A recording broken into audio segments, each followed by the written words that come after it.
ইউরোপের নন সেনজনভুক্ত দেশ সার্বিয়া। সার্বিয়ার কাজ কিছুদিন ধীরগতিতে চলেছে, অর্থাৎ অনলাইনকরণ করার জন্য যে প্রস্তুতি, যে সময়টুকু প্রয়োজন ছিল অ্যাম্বাসি এবং সার্বিয়ার গভর্নমেন্টের, সমস্ত কিছু শেষ হয়েছে। এখন আপনারা নিশ্চয়ই অবগত আছেন, দেখবেন যে সার্বিয়ার যে পারমিটগুলো আসছে, পিপিজেড নাম্বার আসছে, অর্থাৎ পিপিজেড আসার পরে অনলাইনে কিন্তু সমস্ত ইনফরমেশন সাবমিট করতে হচ্ছে, অর্থাৎ অনলাইন করতে হচ্ছে। আপনি যখন অনলাইনকরণ করতে যাবেন, আপনার যদি পিপিজেড নাম্বার না থাকে তাহলে কিন্তু আপনি ওই ঘরটি ফিল আপ করতে পারবেন না। তাহলে আপনার কি হবে, ডকুমেন্টস এবং আপনার তথ্যগুলো অনলাইন হবে না। সেক্ষেত্রে আপনার অ্যাম্বাসি আপডেট তথ্য পাবে না। যখন আপনি কোনো ক্রমে যদি ভুল ইনফরমেশন দেওয়া থাকে বা কোনো চালাকি বা চতুরতার আশ্রয় নেওয়া হয় অ্যাম্বাসিতে আপনি যান, তাহলে কিন্তু আপনার পুরো সময়টাই নষ্ট হবে। অর্থাৎ আগে আপনার প্রথমে যে কাজটি করতে হবে, আপনারা যে অ্যাম্বাসিতে যাবেন এর আগে আপনার প্রয়োজন হচ্ছে একটি ভালো এজেন্সির মাধ্যমে, যারা সার্বিয়ায় সরাসরি কাজ করছে এমন একটি এজেন্সির মাধ্যমে, যেমন ভিসা প্রফেসর সরাসরি কাজ করছে। এখানে ভিসা প্রফেসরের মাধ্যমে আপনারা কি করবেন, সার্বিয়ার যে কোনো একটি কোম্পানি থেকে অফার লেটার নিয়ে আসবেন। অফার লেটার নিয়ে আসার পরে তাদের সাথে যখন হার্ডলি কমিউনিকেশন হবে, সেই সময় আপনারা করে নেবেন হচ্ছে ওয়ার্ক পারমিট। যখন আপনার পারমিট চলে আসলো, অর্থাৎ একটি অথেন্টিক কোম্পানি থেকে, একটি ভালো কোম্পানি থেকে, বৈধ কোম্পানি থেকে পারমিট আসলো, তখন হচ্ছে আপনার অ্যাম্বাসির কার্যক্রম শুরু হবে সেকেন্ড স্টেপে। এখন কয়েকটি ধাপ পার হয়ে কিন্তু অ্যাম্বাসিতে ফাইনাল স্টেপে যেতে হয়। এরপরে আপনার ভিসার জন্য যে কাগজপত্র জমা দিয়ে পুনরায় হার্ড কপিগুলো দিতে হয়, যেমন আপনার পাসপোর্ট দিতে হবে, ওখানে সব কিছু সাবমিট করতে হবে। অনেকগুলো ধাপ রয়েছে, অনেক সময়ের ধরে এই কাজগুলো চলমান থাকে। এটা অনেকেই বুঝতে চায় না যে এত দেরি হচ্ছে কেন, কেন ভিসা পেতে দেরি হচ্ছে, কেন সাবমিট করতে দেরি হচ্ছে। আমার সাথে যারা আবেদন করেছিল অনেকেই ভিসা পেয়ে গেছে। আসলে একসাথে যখন 4-5 জনের আবেদন করা হয়, তার মধ্যে দেখা যাচ্ছে 2 জনের আগে পারমিট চলে আসছে, 3 জনের একটু পরে আসছে। কাজগুলো একটু পর্যায়ক্রমে চলে। যদি একই কোম্পানিতে আবেদন হয়, অর্থাৎ একটা কোম্পানিতে 5 জন ওয়ার্কার প্রয়োজন, সেখানে যদি একসাথে 5 জনের ফাইল সাবমিট করা হয়, সেক্ষেত্রে কি হয়, একই সাথে পারমিট আসে, একই সাথে পারমিট লাভ করা যায়। অপরদিকে যদি আলাদা আলাদা কোম্পানি হয়, 5 জনের মধ্যে 2 জন একটি কোম্পানিতে, 3 জন আরেকটি কোম্পানিতে, তাহলে একটু সময়ের এখানে একটু ব্যাপার থাকে যে একজন 1 মাস আগে পাচ্ছে, একজন 1 মাস পরে পাচ্ছে, এমন হতে পারে। অনেক সময় কোম্পানি পারমিট দিতেও দেরি করে। আবার এখানে নানাবিধ কাজ রয়েছে, এই কাজগুলো আপনার এজেন্সি করবে, যে কাজগুলো থাকবে আপনার ফাইল কাগজপত্র সমস্ত কিছু। এখন আপনারা ফাইল কাগজপত্র দিয়ে কিন্তু খালাস হয়ে যান, আসলে আপনাদের ঝামেলাটা থাকে না। মূলত কাজ থাকে এজেন্সির, যেমন ভিসা প্রফেসর কাজ করছে, অনেক পরিশ্রম, অনেক সময় নিয়ে কাজ করতে হয়, এখানে অনেক দক্ষতার সাথে কাজ করতে হয়, নির্ভুলভাবে কাজ করতে হয়। আমরা যেমন একটি ডকুমেন্টস আমাদের কাছে সাবমিট করার পরে আমরা সেটি যখন অনলাইন করি, আমরা একাধিকবার এটা মিলিয়ে দেখি যে আপনার পাসপোর্টের সাথে, এনআইডির সাথে যে ইনফরমেশন আমরা আপলোড করলাম সেটার সাথে মিল আছে কি, যে আপনার কাজটি যাতে নির্ভুলভাবে হয়। এভাবে আমরা নিরলসভাবে কাজ করে যাচ্ছি। আসলে সার্বিয়ার সুযোগ সুবিধা, অপরচুনিটি সবসময়ই দিয়ে আসছে বাংলাদেশি কর্মীদের। কারণ বাংলাদেশি কর্মীদের কেন নিতে চাই এই বিষয়টিও জানতে হবে। প্রথমত হচ্ছে বাঙালিরা পরিশ্রমী এবং এরা দীর্ঘ সময় ধরে কাজ করে, অর্থাৎ ওভারটাইম করে। অপরদিকে অন্যান্য দেশের কর্মীদের তুলনায় বাংলাদেশি কর্মীরা কিন্তু অল্প স্যালারিতেও কাজ করে। মূলত এই বিষয়ে বাংলাদেশি কর্মীদের অনেক চাহিদা রয়েছে, আরও নানাবিধ কারণ রয়েছে।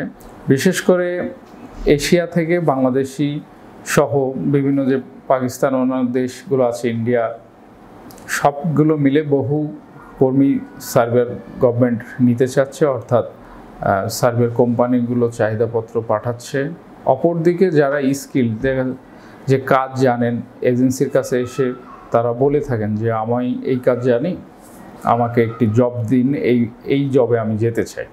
যেমন ধরুন একজন ড্রাইভিং জানে, এসে বলতে পারে যে স্যার আমি ড্রাইভিং জানি, আমাকে যে কোনো একটি কোম্পানির গাড়ি চালানোর জন্য আমাকে ব্যবস্থা করতে পারেন কিনা দেখেন, বা ব্যক্তিগত কোনো প্রতিষ্ঠান, ব্যক্তি মালিকানা গাড়ি, এরকম নানাবিধ থাকে যে বৈধ ড্রাইভিং লাইসেন্স আছে, এক্সপিরিয়েন্স আছে, গাড়ি ড্রাইভ করেছে বাংলাদেশে, বাস্তব অভিজ্ঞতা আছে। অনেকে এসে হয়তো বলবেন যে আমার ড্রাইভিং লাইসেন্স আছে, আমি ভিসাতে যেতে চাই। মূলত ড্রাইভিং পেশাটা অত্যন্ত রিস্ক একটা পেশা, যে আপনি যদি গাড়ি না চালিয়ে থাকেন তাহলে সেখানে যেয়ে কিন্তু আপনি একটি দুর্ঘটনার সম্মুখীন হতে পারেন। এই জন্য যারা প্রকৃতপক্ষে এই ধরনের কাজ জানে, অনেকেই আছে যে ভালো কনস্ট্রাকশনের কাজ জানে, কনস্ট্রাকশনে অনেকগুলো সেক্টর আছে, দেখা যাচ্ছে লিডিং পর্যায়ে অনেকে কাজ করেছে, এক্সপিরিয়েন্স আছে, ও কনস্ট্রাকশনে ওখানে কিন্তু অনেক ভালো কাজ পাওয়া যায়, যেসব কাজগুলোতে উচ্চ স্যালারি, মানে বেতনও কিন্তু অনেক বেশি। আরও কাজ রয়েছে, দেখা যাচ্ছে যারা একটু লেখাপড়া জানে, ইংরেজিতে কথা বলতে পারছে, এরকম কফি শপ, হোটেল, বার, বিভিন্ন ট্যুরিস্ট স্পটগুলো আছে, সেখানে ছোট ছোট কোম্পানি, ফ্যাক্টরি বা এই জাতীয় অনেক কাজের সুযোগ রয়েছে। এই কাজগুলো করতে পারে যারা মূলত কমিউনিকেশন স্কিলটা যাদের ভালো, এবং ওয়্যার হাউস আছে, প্যাকেজিং আছে, বহুবিধ কাজের সুযোগ রয়েছে সার্বিয়া। বিশেষ করে পরিবহন সেক্টরগুলোতেও প্রচুর পরিমাণে কর্মীর চাহিদা রয়েছে সার্বিয়াতে। এখন আশা করা যায় যদি এই মাসের মধ্যে ফাইল সাবমিট করা যায়, অর্থাৎ এই চলতি জুলাইয়ে, তাহলে কি হবে, আপনাদের অল্প সময়ের মধ্যে পারমিটটা চলে আসবে। এখন 1 থেকে 2 মাসের মধ্যে পারমিট পাওয়া যাচ্ছে। কোম্পানির সাথে হার্ডলি যোগাযোগ করলেও 30 দিনের মধ্যে পারমিট চলে আসছে। সব মিলিয়ে যদি 90 দিনের মধ্যে ভিসা, অর্থাৎ 90 দিনের মধ্যে এম্বাসি পর্যন্ত যাওয়া যায়, তাহলে আশা করা যাচ্ছে 3 থেকে 4 মাসের মধ্যে ভিসা লাভ করা যায়। এখন এইভাবে আমরা কাজ করছি। আসলে ধীরগতির কাজ দিয়ে আগিয়ে যাওয়াটা যেমন আমাদের ক্ষেত্রেও সময়ের ব্যাপার, আপনাদেরও ধৈর্যের ব্যাপার, যে 6 মাস 7 মাস লেগে যাচ্ছে, সময় অত্যন্ত বেশি। এই জন্য 6 থেকে 7 মাস যে সময় চলে যায়, আমরা এখন প্ল্যান করেছি যে আমরা যেভাবে কাজ করব, আমরা 90 দিনের মধ্যে এম্বাসি পর্যন্ত নিয়ে যাব, অর্থাৎ এম্বাসির কার্যক্রমে নিয়ে যাব, তারপরে ভিসার কাজ শুরু হবে, অর্থাৎ 4 মাসের মধ্যে সম্পূর্ণ কমপ্লিট করে সার্বিয়ার উদ্দেশ্যে, যাতে বাংলাদেশ থেকে বৈধভাবে যাওয়া যায়। এখন যারা এই ভিডিও দেখছেন, আপনারা যদি আমার সাথে যোগাযোগ করতে চান, এই যে স্ক্রিনে দেখানো এই নাম্বারটিতে যোগাযোগ করতে পারেন আপনি, এবং আপনারা যারাই সার্বিয়ার জন্য যেতে চান আমাকে ফোন করবেন সরাসরি। আমি আপনাদেরকে আমার কাছে যে কাজ করতে হবে বা আমাদের কোম্পানিতে কাজ করতে হবে, বিষয়টি এমন নাও হতে পারে, আপনার হয়তো মন চাইছে না যে আপনি আমাদের সাথে কাজ করবেন। যদি একান্তই ভালো লাগে যে না, ভিসা প্রফেসর প্রকৃতপক্ষেই ভালো কাজ করছে, এরা মানুষকে সহযোগিতা করছে, ভালো পরামর্শ দিচ্ছে, আমরা কিন্তু সবসময় চাই যে মানুষের উপকার করি, যে আমাদের মাধ্যমে একজন মানুষ যদি বিদেশে যেতে পারে, তার পরিবার সচ্ছলতা পাবে, সে সচ্ছল হবে, দেশ লাভবান হবে। অপরদিকে সে কিন্তু আমাদের জন্য দোয়া করবে যে না, আমি এই ভাইদের মাধ্যমে এসেছি, ওনারা অত্যন্ত ভালোভাবে আমাদেরকে পাঠিয়েছে, আমাদের যে একটা দোয়া করবে, একটা আশীর্বাদ থাকবে, এটা অনেক বড় প্রাপ্তি। এটা অর্থের মাপকাঠিতে মাপা যায় না। মানুষের ভালোবাসা, দোয়া, এইটাই আসলে মূল্যবান। তো যারা সার্বিয়ায় যেতে চান অবশ্যই যোগাযোগ করতে পারেন স্ক্রিনে দেখানো নাম্বারে, অথবা অফিস ভিজিট করুন। অফিসে আসলে সরাসরি মুখোমুখি বসে অনেক কথা বলা যাবে, আপনার বিষয়গুলো নিয়ে আলাপ করে কাগজপত্র দেখে জানিয়ে দিতে পারবো যে আপনি সার্বিয়া যাওয়ার জন্য উপযুক্ত কিনা। তো আজ এই পর্যন্ত, আবার দেখা হবে নতুন কোনো ভিডিওতে। সেই পর্যন্ত সকলে ভালো থাকবেন, ভালো রাখবেন, অবশ্যই চ্যানেলটি সাবস্ক্রাইব করে সাথে থাকবেন। খোদা হাফেজ।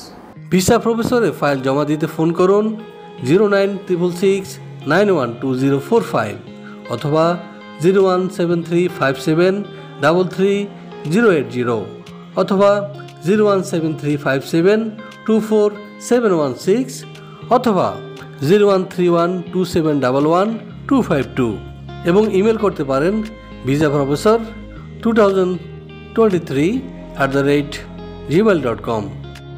আমাদের সম্পর্কে আরও বিস্তারিত জানতে ভিজিট করুন www.visaprofessor.org এবং বিভিন্ন দেশের জব ভিসার আপডেট তথ্য জানতে ভিজিট করুন আমাদের অনলাইন পত্রিকা www.visaprofessor.org। visanews24.com।